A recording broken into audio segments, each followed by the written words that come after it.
Hey, this is Off the Cuff, and I'm Steve from TorahFamily.org. A few years ago now, my children talked me into playing a game with them. It's a game where you can make things in a pretend world. Now, most everything you make is made from square blocks, and it's kind of like a digital version of Legos, basically. Now, the second I sat down to join them, we agreed to actually make a real big castle. And, well, as we were playing the game and started working on the castle, I couldn't help but think of the verse where Yeshua talks about us seeking first his kingdom. It's in Matthew chapter 6. It says, "So do not worry, saying, 'What shall we eat?' Or 'What shall we drink?' Or 'What shall we wear?' For the pagans run after all these things, and your heavenly Father knows that you need them. But seek first his kingdom and his righteousness, and all these things will be given to you as well."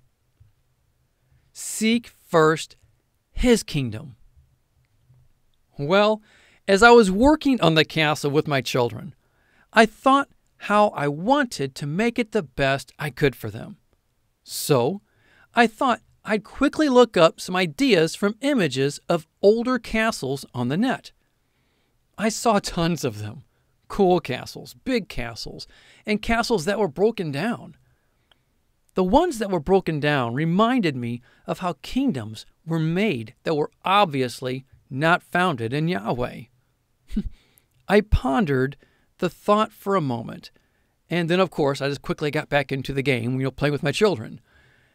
As I played the game, I continued building our little kingdom, and I couldn't help but wonder about Yeshua's words and question, how good am I at building his kingdom?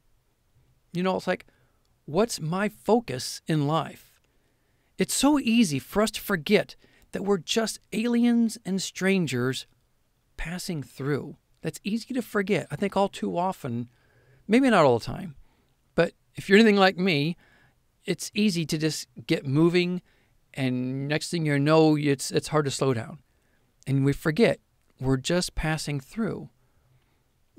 Our focus in life should be his kingdom and not ours. Our focus should be on his desires and not on things that are here today and, well, gone tomorrow.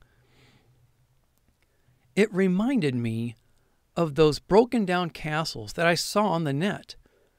And I'm sure the builders of those castles would have never imagined that their work would have been abandoned and broken down. I'm sure they imagined their work was going to be there forever, for all to see. But time has shown otherwise. How often have we held on to vain imaginations that our little kingdom will never fall?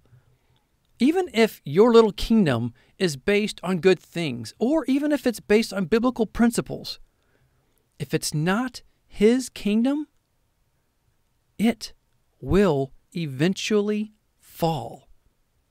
I know that may sound harsh, but it's the truth. It's just that simple. If you're not building his kingdom, anything and everything else will crumble.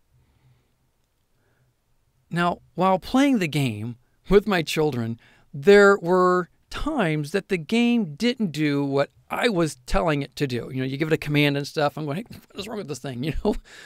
And it was rather frustrating. But it hit me, how many times has the Father given us something to do that we didn't follow through either? And we know we heard his voice and we know exactly what he wanted us to do. But we didn't do it.